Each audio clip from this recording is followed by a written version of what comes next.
السلام عليكم ورحمة الله وبركاته. حبايبي عاملين ايه؟ غبنا عن بعض كتير، وكل مرة بقرر ان انا مش هنزل فيديوهات تاني، بس برجع وبنزل فيديوهات تاني. الحمد لله. النهاردة جايبه لكم وصفة، وصفة الزمن الجميل، وصفة ايام العمر اللي ما تتنسيش، وصفة ما يعرفهاش الا انا واصحابي بس اللي هنعرفها، وان شاء الله ليهم دعوة خاصة ان هما لازم يتفرجوا على الفيديو دوت، عشان احنا كان لينا ذكريات وكانت لينا ايام حلوة قوي قوي قوي مع الوصفة ديت. وربنا يرحم من كانوا في وسطينا وغدروا وسابونا. انا هقدم لكم الوصفة ديت، واحنا بنقول الوصفة وبنقول المكونات بتاعتها هحكي لكم بعض من حكاياتها.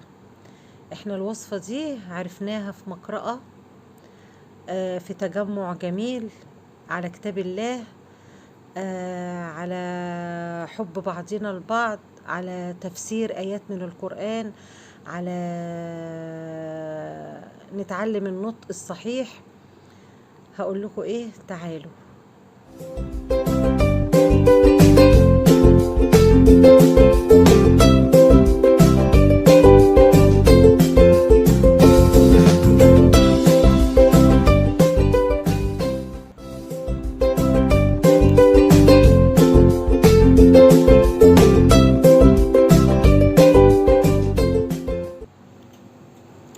هنبدأ وصفتنا ونقول اللهم صل وسلم وبارك عليك يا حبيبي يا رسول الله.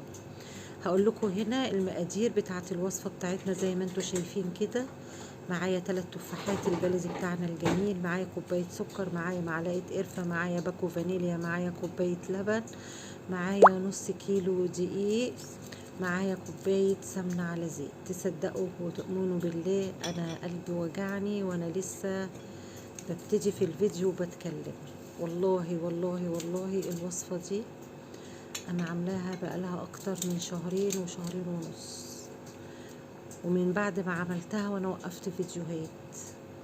يعني كنت قلت خلاص، انا كل سنة بيجيلي الحالة ديت وبيجيلي الاحباط دوت. انا هنا بوريكم ان انا ببص وبحط سمنة بلدي اهو، يعني بتاع 3/4 كوباية سمنة بلدي محترمة كده، جاموسي او زبدة او سمنة صفرة من اللي عندك، او اي سمن بقى، بس هي بتبقى جميلة قوي بالسمنة البلدي، وبكمل عليها زيت. بقول لكم ايه بقى الفيديو ده، من ساعتها وقفت ومش عارفة احكي ايه ولا اقول ايه ولا. يعني احنا كنا عندنا اخت حبيبة توفاها الله، كانت دارسة قرآن، وكانت حبت تجمعنا وقالت تعالوا بدل ما بنقعد مع بعض كده، تعالوا نتجمع كل يوم سبت عند واحدة جارتنا حبيبتنا، كانت عايشة هي وبنت وولد لوحديهم، زوجها كان متوفي يعني. تمام. هنا بوريكم انا التفاح قطعته وعصرت عليه ليمون. معلش ركزوا في الوصفة برضو، لازم اقول الحكاية لازم. وهنا بقى هنخل الدقيق وهحط عليه البيكنج باودر، وهحط عليه رشة الملح.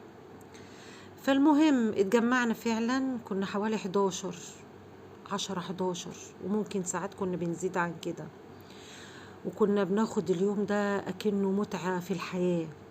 ان احنا كنا بنقعد، كانت تقرا لنا ايات من قرآن، يعني من ايات كتاب الله، وتعلمنا النطق وتفسر لنا والآية دي نزلت ازاي، وكل مرة كانت تستشهد بحديث. وطبعا عشان احنا كلنا ستات وشطار قوي في البيوت، كانت كل اسبوع نبص نلاقي واحدة تفاجئنا بأي حاجة حلوة جايباها معاه وهي جاية. اللي تجيب مرة كيكة، واللي تجيب رز بلبن، واللي تجيب بسبوسة فالوصفة دي كانت من المرات.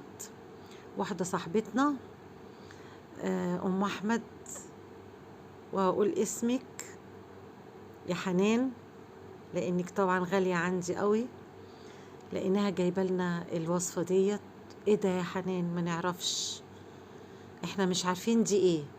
قالت لنا دي فطيرة التفاح. فطيرة التفاح بقى ايه؟ بتاعتنا احنا، مش الابل باي بتاعت الامريكان، علشان ما حدش يقول ايه لا مش بتتعمل كده. والشغل بقى والحركات دي هي مش ناقصة اصلا. تمام. استنوا بقى اما اقول لكم احنا عملنا هنا ايه علشان ايه تعرفوا العجينة. العجينة طبعا حطينا الدقيق على البيكنج باودر على الملح ونخلناهم. بعد كده حطيت كوباية السمن، بسيت كويس جدا جدا جدا لحد ما تبس اكنك بتعملي كحك بالظبط. وبعد كده هو رحت حاطه كوباية اللبن اتعجنت، لا لسه بتفلق ولا كده، تحط لها بق معلقة في معلقة مية. خلاص العجينة ركنت على جنب.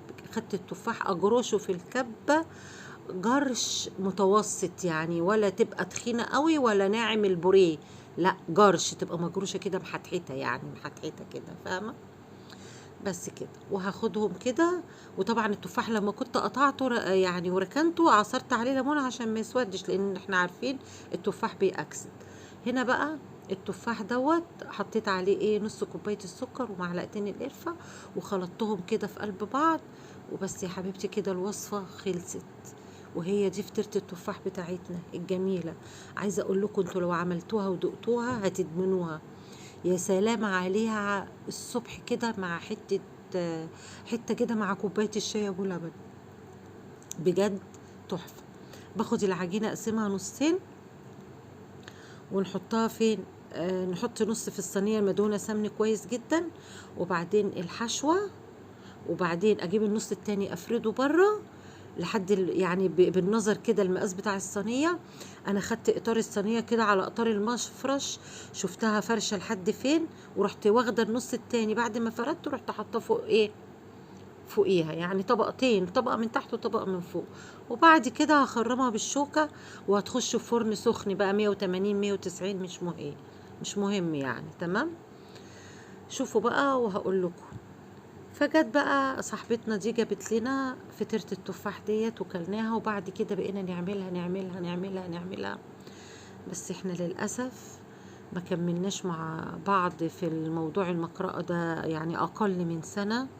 يا ريتها كانت فضلت ويا ريتها كانت دامت لينا جارتنا الحبيبة أم أحمد سامي. كانت زمانها يمكن عملت مننا ناس أحسن من كده.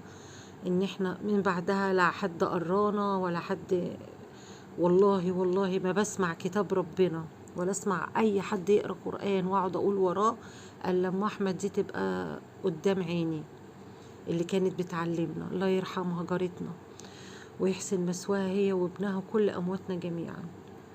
تمام. هي دي كانت قصتنا وهي دي كانت حكايتنا. ومع الحلويات كانت حاجات كتير قوي قوي بتتعمل في اليوم ده، وشاي بقى ومش عارف ايه. وبعد كده نقعد قعدة حلوة قوي مع بعضينا بعد ما نقرا بقى ونسمع ومش عارف ايه، نحلي بقى بالحاجة الحلوة اللي احنا عاملينها دي. اسكان كيك، اسكان بقول لكم اي حاجة، عملنا حاجات كتير لحد الفروت سلطات كنا بنعمله. كل مرة نتفاجئ واحدة او اتنين جايبين حاجات حلوة. واللي ممكن ما كانتش الطول تعمل حاجة حلوة في بيتها كانت تجيب علبة كيك علبة بسكويت.